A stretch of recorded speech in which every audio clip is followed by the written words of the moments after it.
नमस्कार दोस्तों, आप सभी का आपके अपने YouTube चैनल स्टडी विद राज में स्वागत है। दोस्तों, आज के इस वीडियो में मैं आप लोगों को डीएलएड थर्ड सेमेस्टर गणित के इकाई 13 घन घनाभ अवधारणा तथा इनका आयतन एवं संपूर्ण पृष्ठ पर आधारित कुछ महत्वपूर्ण क्वेश्चन हल कराऊंगा। तो इसके लिए मेरे वीडियो को एंड तक देखिए और यदि वीडियो पसंद आए तो वीडियो को लाइक करें और ये चैनल पर नए हैं तो चैनल को सब्सक्राइब करें।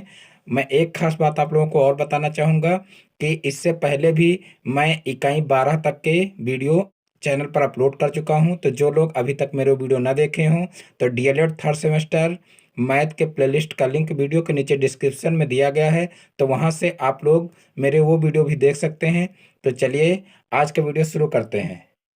तो देखिए, पहला क्वेश्चन है, क्वेश्चन नंबर 1। कमरे की भीतरी लंबाई, चौड़ाई और ऊंचाई क्रमशः 5 मीटर, 3 मीटर और 2 मीटर हैं। यदि प्रत्येक दीवार की मोटाई 20 सेंटीमीटर हो तो कमरे की चारों दीवारों का बाहरी क्षेत्रफल ज्ञात कीजिए। यहाँ पर देखिए, कमरे की भीतरी लंबाई, चौड़ाई और ऊंचाई दी हुई है और जो है क्या कहा गया है कि प्रत्येक दीवार की मोटाई, यानी कि जो दीवारें बनी हुई हैं कमरे की, उनकी मोटाई दी हुई है 20 सेंटीमीटर। तो कमरे की चारों दीवारों का बाहरी क्षेत्रफल ज्ञात करना है। तो यहाँ पर हम क्या करेंगे, सबसे पहले जो है यहाँ पर जो दीवार की मोटाई दी हुई है इसको हम मीटर में चेंज कर लेंगे, क्योंकि यहाँ पर जो कमरे की लंबाई और चौड़ाई और ऊंचाई दी हुई है वो मीटर में है। तो इसलिए इसको हम सबसे पहले क्या करेंगे, मीटर में चेंज कर लेंगे। तो यहाँ पर देखिए, हम सबसे पहले लिखेंगे कि कमरे की दीवार की मोटाई बराबर कमरे की दीवार की मोटाई बराबर कितनी दी हुई है, मोटाई बराबर, देखिए मोटाई दी हुई है 20 सेंटीमीटर और 1 मीटर में देखिए कितने सेंटीमीटर होते हैं, 1 मीटर में 100 सेंटीमीटर होते हैं। इसलिए अगर हमको इसको जो है मीटर में चेंज करना है तो हम क्या करेंगे, 20 को जो है 100 से भाग कर देंगे। तो यहाँ पर देखिए 100 से भाग करेंगे, यहाँ 0 से 0 कैंसिल हो जाएगा और फिर 2 को 10 से भाग करेंगे तो 0.2 आ जाएगा और ये चेंज हो जाएगा किसमें, मीटर में। यानी कि 20 सेंटीमीटर बराबर कितना हो जाएगा, 0.2 मीटर। अब हम क्या करेंगे, अब जो है कमरे की लंबाई, चौड़ाई और ऊंचाई दी हुई है तो हम क्या करेंगे, जो है इसमें इस मोटाई को भी ऐड कर लेंगे, क्योंकि यहाँ पर देखिए जो है बाहरी कमरे की जो बाहरी दीवारें हैं उनका क्षेत्रफल हमको निकालना है। तो हम क्या करेंगे, इसकी लंबाई और चौड़ाई में जो है इसको भी ऐड कर लेंगे। तो यहाँ पर सबसे पहले हम कमरे की बाहरी लंबाई निकाल लेते हैं। कमरे की बाहरी लंबाई बराबर,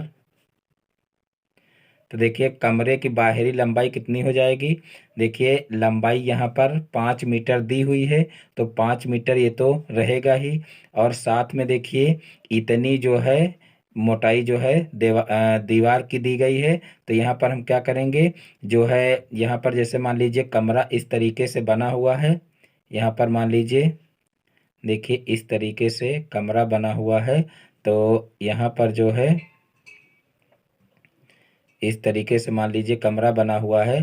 तो यहाँ पर जो ये दीवार की मोटाई है, ये मोटाई अगर ये दूरी नापेंगे तो देखिए ये दूरी अगर नापेंगे तो डबल बार जुड़ेगी, यानी कि इधर भी दीवार पड़ेगी और इधर भी दीवार पड़ेगी। तो यहाँ पर इसकी जो दीवार की मोटाई है ये डबल बार जुड़ेगी, इसलिए यहाँ पर 2 गुणे दीवार की मोटाई यहाँ पर कर लेंगे, यानी कि 0.2। अब यहाँ पर देखिए ये तो मीटर में दिया ही था और ये भी मीटर में है, इसलिए सेम है, कोई प्रॉब्लम यहाँ पर जोड़ने में नहीं होगी। तो यहाँ पर 5 हो जाएगा और प्लस इसका जब गुणा करेंगे तो देखिए 2 दूना 4 यानी कि 0.4 हो जाएगा। और फिर जो है यहाँ पर इसमें जब ऐड करेंगे तो ये कितना हो जाएगा, यहाँ पर 5 पॉइंट जो है कितना हो जाएगा 4, यानी कि 5.4 मीटर यहाँ पर इसकी कमरे की बाहरी लंबाई हो जाएगी। अब जो है हम क्या करेंगे, जो है कमरे की बाहरी चौड़ाई निकाल लेंगे। तो देखिए कमरे की बाहरी चौड़ाई क्या हो जाएगी, कमरे की बाहरी चौड़ाई बराबर, तो देखिए कमरे की बाहरी चौड़ाई में भी यही काम करेंगे, यानी कि जब हम बाहरी चौड़ाई निकालेंगे तो चौड़ाई में भी क्या होगा, दोनों दीवारें जो है जुड़ेंगी, यानी कि एक दीवार इधर पड़ेगी और एक दीवार इधर पड़ेगी, तो दोनों तरफ इसकी जो है मोटाई दीवार की इसमें जुड़ेगी। तो यहाँ पर भी देखिए क्या हो जाएगा, यहाँ पर चौड़ाई दी हुई है कितनी, चौड़ाई दी हुई है 3 मीटर, तो यहाँ पर 3 तो रहेगा ही, और प्लस में यहाँ पर 2 × 0.2 कर लेंगे, यानी कि ये 2 बार जो है दीवार पड़ेगी, तो यहाँ पर जो है 2 बार इसकी मोटाई को जोड़ लेंगे। तो यहाँ पर देखिए क्या हो जाएगा, यहाँ 3 + 2 × 2 = 4, यानी कि 0.4 यहाँ पर फिर जुड़ जाएगा, तो ये हो जाएगा 3.4 मीटर, यानी कि जो है कमरे की बाहरी चौड़ाई कितनी हो जाएगी, 3.4 मीटर। अब कमरे की ऊंचाई लिख लेंगे यहाँ पर। तो देखिए कमरे की ऊंचाई कितनी दी हुई है, कमरे की ऊंचाई बराबर, तो देखिए कमरे की ऊंचाई वही रहेगी, क्योंकि ऊंचाई में दीवार नहीं पड़ेगी, ना तो नीचे पड़ेगी और ना तो ऊपर, क्योंकि यहाँ पर देखिए ऊपर कोई दीवार नहीं होती है और ना ही नीचे कोई दीवार होती है, क्योंकि मोटाई जो दी गई है वो साइड में ही पड़ेगी। तो यहाँ पर जो ऊंचाई है, ऊंचाई में कोई दीवार नहीं पड़ेगी, तो यहाँ पर ऊंचाई जो दी हुई है वही लिख लेंगे। तो यहाँ पर देखिए 2 मीटर ऊंचाई दी हुई है, तो यहाँ पर देखिए ऊंचाई क्या हो जाएगी, 2 मीटर हो जाएगी। और अब हम क्या करेंगे, अब हम कमरे की चारों दीवारों के क्षेत्रफल का फार्मूला लगा देंगे। तो देखिए कमरे की चारों दीवारों का क्षेत्रफल का फार्मूला क्या होता है, तो यहाँ पर लिख लेते हैं, कमरे की कमरे की चारों दीवारों का क्षेत्रफल बराबर, चारों दीवारों का क्षेत्रफल बराबर, तो देखिए इसका फार्मूला क्या होता है, 2 लंबाई + चौड़ाई, 2 लंबाई + चौड़ाई और गुणे होता है ऊंचाई। तो यहाँ पर देखिए लंबाई और चौड़ाई कितनी दी हुई है उसको हम जोड़ लेंगे। तो देखिए लंबाई दी हुई है 5.4 और प्लस चौड़ाई कितनी हो जाएगी 3.4, और गुणे कर लेंगे ऊंचाई, ऊंचाई देखिए दी हुई है 2, तो यहाँ पर गुणे 2 कर लेंगे। अब यहाँ पर देखिए इसको जोड़ेंगे तो कितना हो जाएगा, यहाँ पर देखिए यहाँ पर 4 4 8 हो जाएगा और 5 3 8, यानी कि 8.8 हो जाएगा, और गुणे यहाँ पर 2 हो जाएगा। अब 2 का 2 से गुणा होगा तो 4 हो जाएगा, और 4 का फिर 8 से गुणा होगा, तो देखिए 4 × 8 = 32, 32 का 2 हो जाएगा, और फिर 4 × 8 = 32, और 32 और 3 कितना हो जाएगा, 32 3 35, तो यहाँ पर देखिए 35 हो जाएगा, और एक अंक के बाद दशमलव लगा है इसलिए यहाँ पर एक अंक के बाद दशमलव लगा देंगे, तो इस प्रकार से 35.2 आ जाएगा। और देखिए क्षेत्रफल है इसलिए क्या हो जाएगा, वर्ग मीटर में हो जाएगा। तो यहाँ पर देखिए 35.2 वर्ग मीटर निकल आएगा। तो इस प्रकार से ये क्वेश्चन आसानी से हल कर सकते हैं। अब देखते हैं नेक्स्ट क्वेश्चन। तो चलिए देखते हैं अब नेक्स्ट क्वेश्चन। देखिए नेक्स्ट क्वेश्चन है, एक घनाकार टंकी की भीतरी भुजा 50 सेंटीमीटर है, वह पानी से पूरी भरी है, इसमें से 5 लीटर पानी निकाल लेने से टंकी में पानी कितनी ऊंचाई तक रह जाएगा।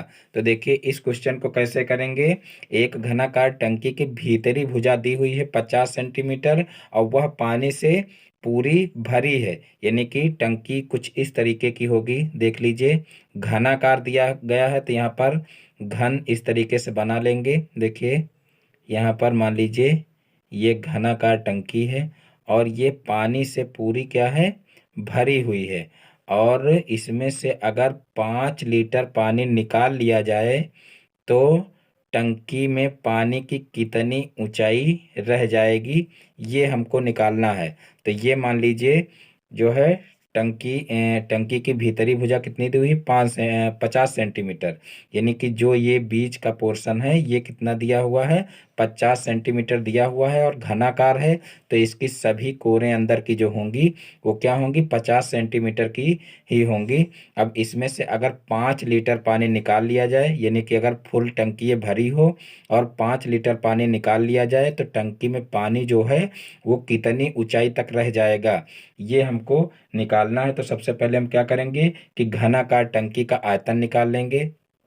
तो देखिए लिख लेंगे यहाँ पर घनाकार टंकी का आयतन बराबर, घनाकार टंकी का आयतन बराबर, तो देखिए घन के आयतन का यहाँ पर फार्मूला लगा लेंगे। घन के आयतन का फार्मूला क्या होता है? भुजा क्यूब होता है। तो यहाँ पर भुजा क्यूब हो जाएगा। अब भुजा देखिए कितनी दी हुई है? 50 दी हुई है। तो यहाँ पर 50 का क्यूब हो जाएगा। और 50 का क्यूब कितना होगा? देखिए पचहम 25 और 25 पंचे 125 हो जाएगा। तो यहाँ पर 125 लिख लेंगे। और उसके बाद फिर देखिए 3 बार गुणा किए हैं तो यहाँ पर 3 जीरो आगे बढ़ जाएंगे। तो इस प्रकार से देखिए इकाई, दहाई, सैकड़ा, हजार, 10,000, लाख, यानी कि 1,25,000 यहाँ पर आ जाएगा। और सेंटीमीटर में था देखिए, तो यहाँ पर आयतन है तो ये क्या हो जाएगा? घन सेंटीमीटर हो जाएगा। यानी टंकी का आयतन कितना आएगा? 1,25,000 घन सेंटीमीटर। अब हम क्या करेंगे? अब देखिए टंकी से निकाला गया पानी कितना है उसको लिख लेते हैं। टंकी से निकाला गया पानी बराबर, टंकी से निकाला गया पानी बराबर, तो देखिए टंकी से कितना पानी निकाला गया है? 5 लीटर निकाला गया है। अब आप सभी को यहाँ पर पता होगा, और जो आयतन और धारिता से संबंधित वीडियो बनाया गया है उसमें बताया भी गया है कि 1 लीटर में कितने घन सेंटीमीटर होते हैं। अगर ये पैमाना यहाँ पर आप लोगों को पता होगा तो पानी का जो आयतन है वो आसानी से निकाल सकते हैं। यानी कि जितना पानी निकाला गया है टंकी में से उसका आयतन आप आसानी से निकाल सकते हैं। तो यहाँ पर देखिए 5 लीटर निकाला गया है, तो इसको हम क्या करेंगे कि घन सेंटीमीटर में चेंज करेंगे। तो 1 लीटर बराबर देखिए 1,000 घन सेंटीमीटर होता है। तो यहाँ पर हम सीधे से यहाँ पर लिख लेंगे 5 लीटर में कितने घन सेंटीमीटर होंगे? तो यहाँ पर 5 × 1,000 घन सेंटीमीटर लिख लेंगे। 1,000 घन सेंटीमीटर। तो देखिए 5 से जब गुणा करेंगे तो यहाँ पर कितना हो जाएगा? 5,000 घन सेंटीमीटर। और इस प्रकार से देखिए 5 लीटर पानी का आयतन हमारा निकल आएगा। अब देखिए हम क्या करेंगे? अब हम शेष पानी का आयतन निकाल लेंगे। तो देखिए यहाँ पर हम जितना पानी निकाला गया था टंकी में से उसका भी आयतन निकाल चुके हैं। और पूरी टंकी का आयतन पहले ही निकाल चुके थे। तो अब शेष पानी का आयतन हमको निकालने के लिए क्या करना पड़ेगा? जो यहाँ पर पूरी टंकी का आयतन निकाले हैं उसमें से जो पानी निकाला गया है उसका आयतन घटा देंगे तो हमारा शेष पानी का आयतन आ जाएगा। तो यहाँ पर लिख लेते हैं शेष पानी का आयतन बराबर, शेष पानी का आयतन बराबर, तो देखिए शेष पानी का आयतन क्या हो जाएगा? इसमें से इसको घटा लेते हैं। 1,25,000 माइनस 5,000। तो यहाँ पर देखिए इसको घटा लेंगे तो कितना हो जाएगा? यहाँ पर देखिए 5,000 ये पूरा घट जाएगा तो 1,20,000 यहाँ पर बच जाएगा। और ये हो जाएगा शेष पानी का आयतन। और ये भी किस में रहेगा? घन सेंटीमीटर में रहेगा। अब हमको क्या करना है? अब हमको पानी की ऊंचाई निकालना है। तो यहाँ पर देखिए पानी की ऊंचाई कैसे निकालेंगे? पानी की ऊंचाई बराबर, तो यहाँ पर देखिए फार्मूला लगा लेंगे। शेष पानी का आयतन, शेष पानी का आयतन, यानी कि जो शेष पानी है उसका आयतन लिखेंगे। और फिर यहाँ पर क्या करेंगे कि टंकी के पेंदे का क्षेत्रफल लिख लेंगे। टंकी के पेंदे का क्षेत्रफल, क्योंकि देखिए यहाँ पर शेष पानी का आयतन कितना है? यहाँ पर देखिए शेष पानी का आयतन ये आया है 1,20,000 घन सेंटीमीटर। और टंकी के पेंदे का क्षेत्रफल, यानी कि पानी के आयतन को, जो शेष पानी है उसके आयतन को अगर टंकी के पेंदे के क्षेत्रफल से भाग दे देंगे तो पानी की जो ऊंचाई है वो निकल आएगी। तो यहाँ पर देखिए शेष पानी का आयतन कितना है? यहाँ पर लिख लेंगे 1,20,000। और उसके बाद फिर टंकी के पेंदे का क्षेत्रफल कितना है? तो देखिए टंकी के पेंदे का क्षेत्रफल, देखिए जो ये टंकी का पेंदा है ये वर्गाकार होगा, क्योंकि घन के जो फलक होते हैं वो सभी फलक वर्गाकार होते हैं, इसलिए यहाँ पर देखिए जो है घनाकार टंकी की जो भुजा दी हुई है वो 50 सेंटीमीटर दी हुई है। तो यहाँ पर जो है इस वर्ग की जो एक भुजा होगी वो भी क्या होगी, 50 सेंटीमीटर होगी। तो यहाँ पर देखिए वर्ग का क्षेत्रफल क्या हो जाएगा, तो वर्ग का क्षेत्रफल होता है भुजा स्क्वायर, तो यहाँ पर 50 का स्क्वायर कर लेंगे। तो इस प्रकार से देखिए 50 का स्क्वायर हो जाएगा और फिर यहाँ पर हो जाएगा देखिए 1,20,000 और उसके बाद फिर बटे इसका स्क्वायर करेंगे तो क्या हो जाएगा, पचहम 25 और फिर 2 जीरो आगे लग जाएंगे और फिर जो है यहाँ पर देखिए 2 जीरो से 2 जीरो कैंसिल हो जाएंगे और फिर इसको 25 से भाग कर लेंगे। तो देखिए 25 से भाग करेंगे तो 25 चौको 100 होता है और उसके बाद फिर 25 अट्ठे देखिए यहाँ 25 चौको 100 हो जाएगा और फिर यहाँ बचेगा 20 और फिर यहाँ से जीरो उतारेंगे तो 200 हो जाएगा। तो 25 अट्ठे कितना हो जाएगा, 200 हो जाएगा। तो इस प्रकार से 48 सेंटीमीटर हमारा आ जाएगा। तो इस प्रकार से पानी की ऊंचाई आसानी से निकाली जा सकती है। तो मैं उम्मीद करता हूँ कि ये क्वेश्चन आप लोगों को अच्छे समझ में आ गया होगा। तो देखिए यहाँ पर पानी की ऊंचाई कितनी आ गई है, 48 सेंटीमीटर। अब देखते हैं नेक्स्ट क्वेश्चन। तो देखिए नेक्स्ट क्वेश्चन है क्वेश्चन नंबर 3। अभिषेक के कमरे की लंबाई चौड़ाई, यहाँ पर देखिए लंबाई 4 मीटर, चौड़ाई 3.5 मीटर तथा ऊंचाई 3 मीटर है। इस कमरे की चारों दीवारों का क्षेत्रफल ज्ञात कीजिए। तो यहाँ पर देखिए कमरे की लंबाई कितनी दी हुई है, लंबाई दी हुई है 4 मीटर और फिर चौड़ाई कितनी दी हुई है, चौड़ाई दी हुई है 3.5 मीटर और फिर देखिए ऊंचाई कितनी दी हुई है, ऊंचाई दी हुई है 3 मीटर। तो यहाँ पर देखिए लंबाई चौड़ाई और ऊंचाई दी हुई है और हमको करना क्या है, कमरे की चारों दीवारों का क्षेत्रफल निकालना है। तो यहाँ पर हम कमरे की चारों दीवारों के क्षेत्रफल का फार्मूला लगा देंगे। तो देखिए कमरे की चारों दीवारों के क्षेत्रफल का फार्मूला क्या होता है, यहाँ पर लिख लेते हैं। कमरे की चारों दीवारों का क्षेत्रफल, चारों दीवारों का क्षेत्रफल बराबर, तो देखिए चारों दीवारों के क्षेत्रफल का फार्मूला होता है 2 × L + B × H, ये फार्मूला होता है। तो यहाँ पर देखिए 2 × L कितना दिया हुआ है, 4 दिया हुआ है और B दिया हुआ है 3.5 और इंटू H यानी कि H क्या हो जाएगा, 3 हो जाएगा यानी कि ऊंचाई 3 हो जाएगी। अब यहाँ पर 2 गुणे यहाँ पर इसको जोड़ लेंगे तो 4 3 7 हो जाएगा यानी कि 7.5 आ जाएगा यहाँ पर और गुणे यहाँ पर 3 हो जाएगा। अब इन सभी का गुणा कर लेंगे तो यहाँ पर देखिए 3 दूना 6 हो जाएगा और 6 का 7.5 से करेंगे गुणा तो देखिए 6 पंचे 30, 30 का 0 हो जाएगा और 6 सते 42 और 42 और 3 कितना हो जाएगा, 42 3 45 हो जाएगा। तो यहाँ पर 45 लिख लेंगे पूरा और फिर एक अंक के बाद दशमलव लगा देंगे क्योंकि यहाँ पर देखिए एक अंक के बाद दशमलव लगा हुआ है।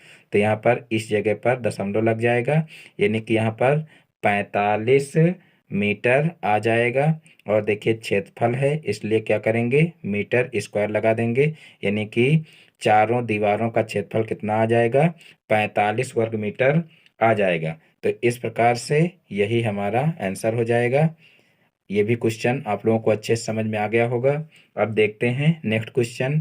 तो देखिए नेक्स्ट क्वेश्चन है, देखिए एक ईंट की लंबाई चौड़ाई व मोटाई क्रमशः 25 सेंटीमीटर, 10 सेंटीमीटर व 7.5 सेंटीमीटर है।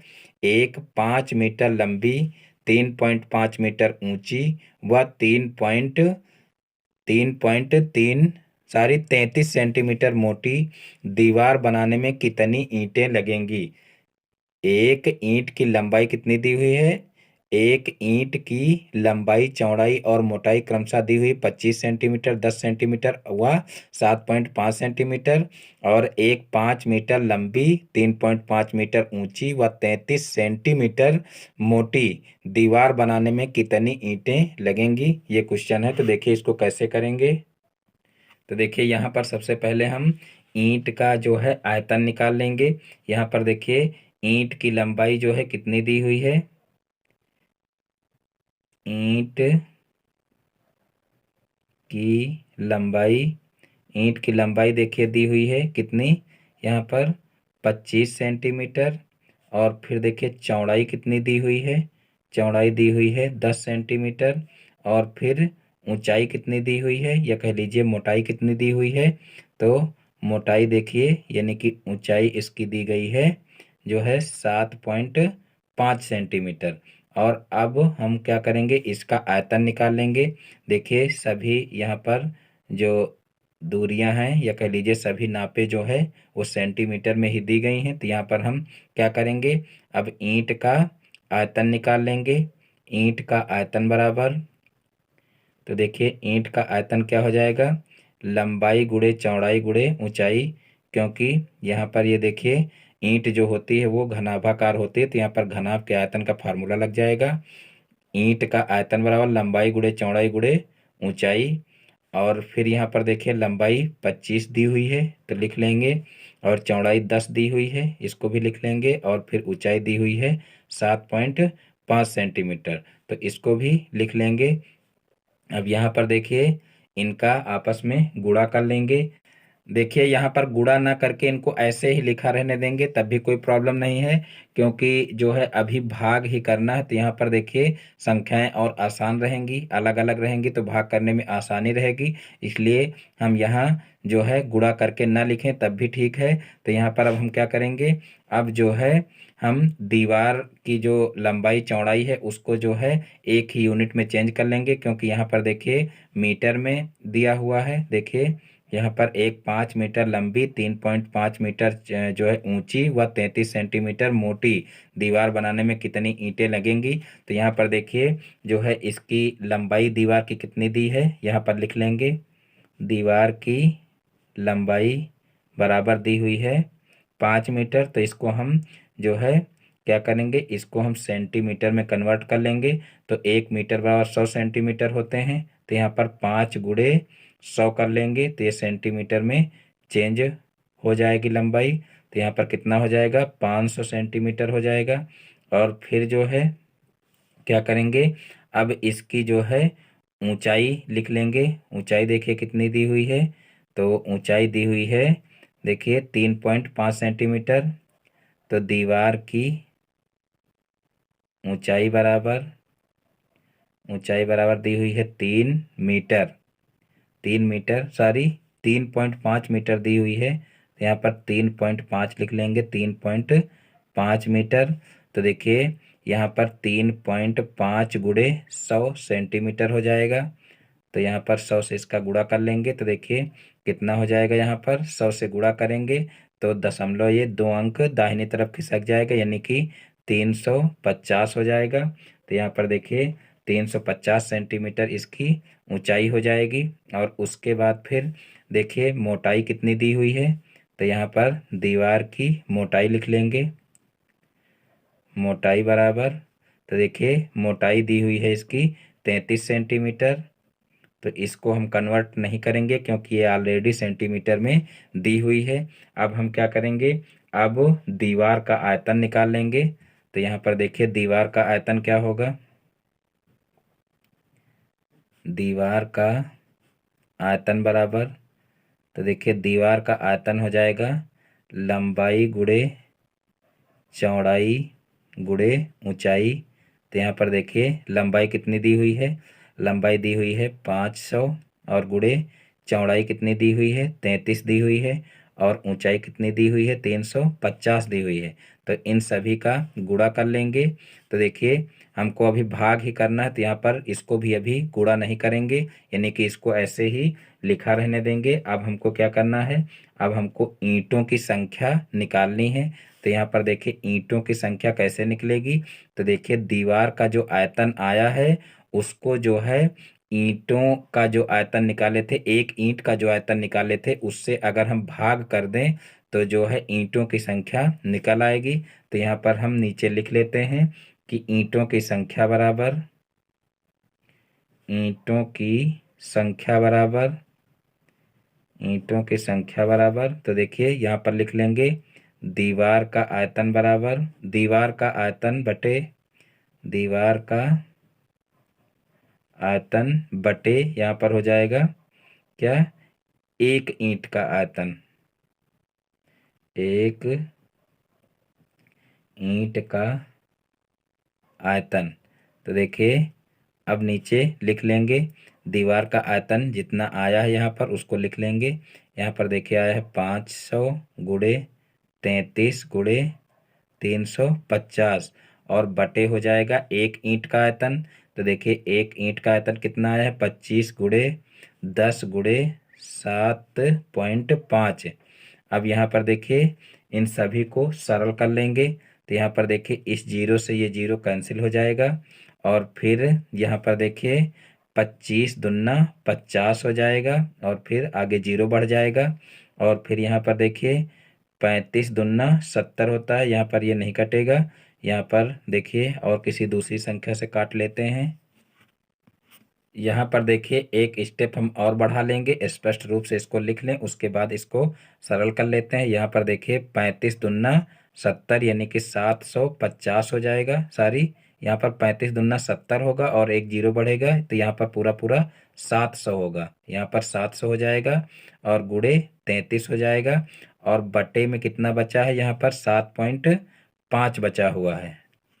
तो यहाँ पर देखिए हम क्या करेंगे, यहाँ पर इनका आप गुणा कर लेंगे। तो यहाँ पर देखिए इसका जब हम गुणा करेंगे तो कितना आएगा, यहाँ पर देखिए 23,100 यहाँ पर आ जाएगा। इसका गुणा करेंगे तो और बटे में कितना हो जाएगा, 7.5 हो जाएगा।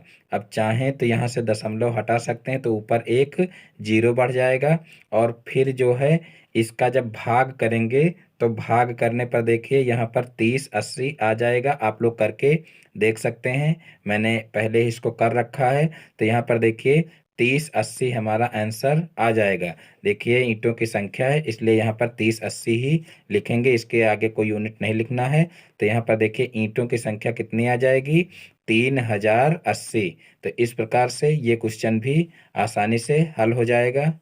तो देखिए नेक्स्ट क्वेश्चन है क्वेश्चन नंबर 5। बेलन किसे कहते हैं, किसी बेलन का आयतन किस प्रकार ज्ञात करेंगे। देखिए जो है पवन की बुक में बेलन और शंकु भी दिया हुआ है तो इसीलिए बेलन और शंकु के बारे में भी थोड़ा बहुत आप लोगों को बता देते हैं। बाकी ये चैप्टर तो सिर्फ घन और घनाभ से संबंधित ही था, लेकिन जो है पवन की बुक में बेलन और जो है शंकु के बारे में भी 2-4 क्वेश्चन दिए हुए हैं। तो इसीलिए थोड़ा बहुत इसके बारे में आप लोग जान लीजिए और इससे संबंधित जो सूत्र हैं वो भी यहाँ पर आप लोग अच्छे से समझ लीजिए। तो देखिए क्वेश्चन क्या दिया गया है कि बेलन किसे कहते हैं और किसी बेलन का आयतन किस प्रकार ज्ञात करेंगे। तो देखिए सबसे पहले बेलन जान लेते हैं कि बेलन किसे कहते हैं। तो देखिए किसी आयत को उसके एक भुजा के परितः घुमाने से बने ठोस को लंब वृत्तीय बेलन कहते हैं। जिस भुजा के परितः घुमाया जाता है उस भुजा की लंबाई को बेलन की ऊंचाई तथा दूसरी भुजा को बेलन के आधार की त्रिज्या कहते हैं। यानी कि मान लीजिए इस प्रकार से कोई चित्र है, देख लीजिए, मान लीजिए ये क्या है, ये बेलन है और जो है यहाँ पर कहा गया है कि कोई आयताकार, मान लीजिए कोई आयताकार वस्तु इस तरीके से है। मान लीजिए ये क्या है, ये एक आयत है, इतना, ये इतना क्या हो जाएगा, आयत हो जाएगा। और इस आयत को इस वाली भुजा के अगर परितः घुमाया जाए इस तरीके से गोल करके तो ये क्या बनेगा, ये एक जो है बेलन बनेगा। तो इस प्रकार से जो ये है ये क्या हो जाएगी, ऊंचाई हो जाएगी और जो ये है ये क्या हो जाएगी, ये यहाँ पर त्रिज्या हो जाएगी। यानी कि जो एक गोल भाग है इसकी ये क्या हो जाएगी, ये त्रिज्या हो जाएगी आर। तो इस प्रकार से यहाँ पर देखिए बेलन के आयतन का फार्मूला क्या हो जाएगा उसको लिख लेते हैं। तो देखिए बेलन के आयतन का फार्मूला होता है, बेलन का आयतन बराबर, तो देखिए बेलन के आयतन का फार्मूला होता है πr²h। तो यहाँ पर देखिए इस फार्मूले को अगर आप लोग याद कर लेंगे तो इससे संबंधित अगर क्वेश्चन आएगा तो आप आसानी से बेलन का आयतन निकाल सकते हैं। बेलन के आयतन का फार्मूला क्या हो जाएगा, πr²h। और दूसरा फार्मूला देखते हैं, देखिए बेलन के वक्रपृष्ठ का फार्मूला क्या हो जाएगा, बेलन का वक्रपृष्ठ बराबर वक्र पृष्ठ बराबर, तो देखिए बेलन के वक्र पृष्ठ का फार्मूला होता है 2πr/h। ये फार्मूला होता है बेलन के वक्र पृष्ठ का। और फिर तीसरा फार्मूला हो जाएगा बेलन के संपूर्ण पृष्ठ का। बेलन का संपूर्ण पृष्ठ बराबर, संपूर्ण पृष्ठ बराबर, तो देखिए बेलन का संपूर्ण पृष्ठ क्या हो जाएगा 2πr/h+r। ये फार्मूला हो जाएगा बेलन के संपूर्ण पृष्ठ का। तो इस प्रकार से देखिए जो है h दिया हो और r दिया हो तो बहुत ही आसानी से बेलन का आयतन, बेलन का वक्र पृष्ठ और बेलन का संपूर्ण पृष्ठ निकाल सकते हैं। यानी कि सिर्फ फार्मूले पर आधारित अगर क्वेश्चन होगा तो आप बहुत ही आसानी से इसको कर सकते हैं, कोई प्रॉब्लम नहीं होगी। अब देखते हैं नेक्स्ट क्वेश्चन। तो देखिए नेक्स्ट क्वेश्चन है लंब वृत्तीय शंकु किसे कहते हैं। तो देखिए सबसे पहले हम जान लेते हैं कि लंब वृत्तीय शंकु किसे कहते हैं। तो देखिए समकोण त्रिभुज को यदि समकोण बनाने वाली उसकी एक भुजा के परितः घुमाया जाए तो उसके द्वारा निर्मित ठोस को लंब वृत्तीय शंकु कहते हैं। यानी कि मान लीजिए इस तरीके से कोई जो है त्रिभुज बना हुआ है और ये एक समकोण बनाने वाली भुजा है। तो यहाँ पर अगर इसको जो है परितः घुमाया जाए, यानी कि इस समकोण बनाने वाली भुजा के परितः घुमाया जाए तो देखिए तो यहाँ पर जो आकृति बनेगी उसी को क्या कहते हैं, उसी को जो है कहते हैं लंब वृत्तीय शंकु। इस तरीके की कुछ आकृति बनेगी और परितः जब जो है घुमाया जाएगा तो यहाँ पर देखिए इस तरीके से गोल आकृति बनेगी। तो यहाँ पर जो ये भुजा है ये क्या कहलाएगी, ये आर कहलाएगी। यानी कि यहाँ से लेकर के यहाँ तक की जो दूरी है वो क्या कहलाएगी, आर कहलाएगी। और जो ये दूरी है ये क्या कहलाएगी, ये एच कहलाएगी। यानी कि लंब वृत्तीय शंकु की ये ऊंचाई हो जाएगी और ये जो है आधार की त्रिज्या हो जाएगी। अब जो है इसके कुछ फार्मूले देख लेते हैं। तो देखिए फार्मूले, सबसे पहले शंकु का आयतन का फार्मूला क्या होता है देख लेते हैं। शंकु का आयतन बराबर, शंकु का आयतन बराबर, तो देखिए शंकु के आयतन का फार्मूला होता है 1/3 πr², πr²h, 1/3 πr²h। तो ये हो जाएगा शंकु का आयतन का फार्मूला। और फिर जो है शंकु का वक्र पृष्ठ का फार्मूला देख लीजिए क्या होता है। शंकु का वक्र पृष्ठीय क्षेत्रफल, वक्र पृष्ठीय क्षेत्रफल का फार्मूला देखिए क्या हो जाएगा। तो ये हो जाएगा πrl। शंकु का वक्र पृष्ठीय क्षेत्रफल क्या हो जाएगा, πrl। और फिर जो है शंकु की तिरछी ऊंचाई ये जो होती है ये l होती है, यहाँ से यहाँ तक की दूरी, तो ये l होती है। इसको अगर हमको निकालना हो तो देखिए l कैसे निकालते हैं। तो l बराबर होता है l, यानी कि इसको तिरछी ऊंचाई कहते हैं, तिरछी ऊंचाई या तिर्यक ऊंचाई भी कह सकते हैं। तो तिरछी ऊंचाई l से इसको प्रदर्शित करते हैं। तो देखिए l बराबर क्या हो जाएगा, √h² + r²। ये तिरछी ऊंचाई का फार्मूला होता है। यानी कि ऊंचाई का स्क्वायर और जो है त्रिज्या का स्क्वायर करके जोड़ दीजिए और उसका वर्गमूल निकाल लीजिए, तो यहाँ पर तिरछी ऊंचाई निकल आएगी। तो इस प्रकार से शंकु का आयतन और शंकु का वक्र पृष्ठीय क्षेत्रफल और तिरछी ऊंचाई आसानी से निकाली जा सकती है। अब देखते हैं नेक्स्ट क्वेश्चन। तो देखिए नेक्स्ट क्वेश्चन है 10 सेंटीमीटर भुजा के दो घनों को बराबर सटाकर रखने से प्राप्त घनाभ का संपूर्ण पृष्ठ ज्ञात कीजिए। 10 सेंटीमीटर भुजा के दो घनों को बराबर सटाकर रखने से प्राप्त घनाभ का संपूर्ण पृष्ठ ज्ञात कीजिए। यानी कि 10 सेंटीमीटर भुजा के दो घन जो है सटा करके रखे गए हैं कुछ इस तरीके से। मान लीजिए एक घन इस तरीके से है, यहाँ पर मान लीजिए ये घन है और जो है इस तरीके से मान लीजिए एक घन है और उसके बाद फिर जो है इसी से सटा करके एक दूसरा घन इस तरीके से रखा गया है। यहाँ पर देखिए इस तरीके से यहाँ पर दूसरा घन मान लीजिए रखा गया है।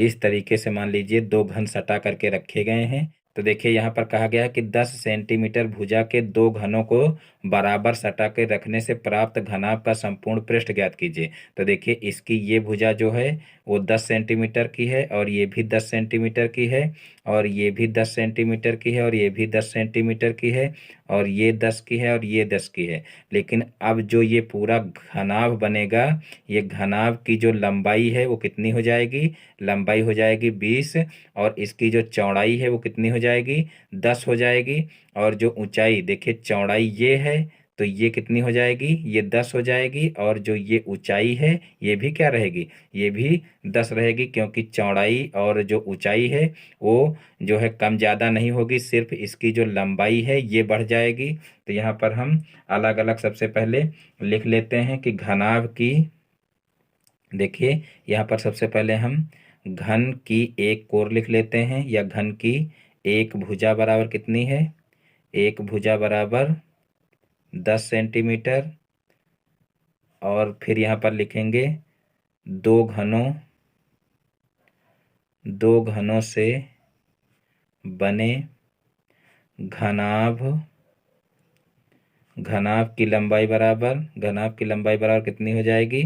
तो यहाँ पर हो जाएगी, देखिए 10 + 10 यानी कि 20 सेंटीमीटर हो जाएगी। और फिर जो है घनाभ की ऊंचाई कितनी हो जाएगी और चौड़ाई कितनी हो जाएगी? घनाभ की चौड़ाई बराबर हो जाएगी 10 सेंटीमीटर, और फिर जो है घनाभ की ऊंचाई कितनी हो जाएगी? घनाभ की ऊंचाई बराबर, तो देखिए ऊंचाई भी हो जाएगी 10 सेंटीमीटर। अब हमको करना क्या है कि घनाभ का संपूर्ण पृष्ठ ज्ञात करना है। तो यहाँ पर देखिए घनाभ के संपूर्ण पृष्ठ का फार्मूला लगा देंगे।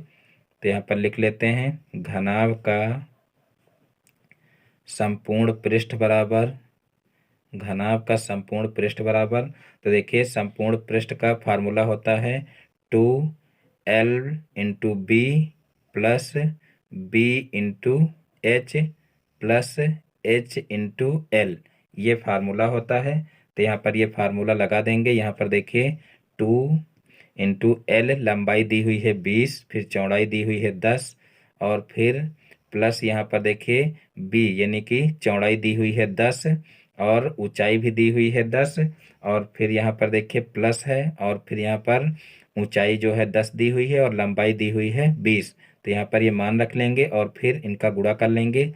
तो यहाँ पर 2 × यहाँ 20 का 10 से गुणा होगा तो 200 हो जाएगा, प्लस यहाँ पर 10 दहम्मा 100 हो जाएगा, और फिर यहाँ पर 20 दहम्मा 200 हो जाएगा। और अब इन सभी को ऐड कर लेंगे। तो यहाँ पर 2, और फिर जो है यहाँ पर 2 2 400 हो जाएगा, और एक 500 हो जाएगा। तो यहाँ पर ब्रैकेट के अंदर 500 हो जाएगा, यहाँ पर ये ब्रैकेट के अंदर, इसलिए यहाँ पर इन दोनों के बीच में क्या होगा? गुणे का चिन्ह होगा। तो 5 दूना 10 हो जाएगा, और यहाँ पर 2 जीरो है तो 2 जीरो आगे लगा लेंगे। तो कुल मिलाकर के यहाँ पर कितना हो जाएगा? 1000 सेंटीमीटर हो जाएगा। संपूर्ण पृष्ठ है तो इसलिए यहाँ पर किस में लिखेंगे? 1000 सेंटीमीटर स्क्वायर हो जाएगा। यानी कि यहाँ पर देखिए 1000 सेंटीमीटर स्क्वायर, या कह लीजिए कि 1000 वर्ग सेंटीमीटर, क्योंकि संपूर्ण पृष्ठ को वर्ग सेंटीमीटर में लिखते हैं तो इसलिए यहाँ पर 1000 वर्ग सेंटीमीटर या सेंटीमीटर स्क्वायर भी इसको लिख सकते हैं। तो इस प्रकार से यही हमारा आंसर हो जाएगा, क्योंकि जो है घनाभ का संपूर्ण पृष्ठ ही निकालना था। तो देखिए इस प्रकार से आज के सारे क्वेश्चन समाप्त होते हैं। मैं उम्मीद करता हूं कि आज के सारे क्वेश्चन आप लोगों को बहुत ही अच्छे से समझ में आ गए होंगे। दोस्तों यदि हमारा वीडियो पसंद आया तो वीडियो को लाइक करें, और इस चैनल पर नए हैं तो चैनल को सब्सक्राइब करें, और बेल आइकन को भी प्रेस कर लें, जिससे हमारे आगे आने वाले वीडियो का नोटिफिकेशन आपके मोबाइल पर सबसे पहले पहुँचे। फिर मिलते हैं अपने नेक्स्ट वीडियो में एक नए टॉपिक के साथ में। तब तक के लिए जय हिंद, वंदे मातरम।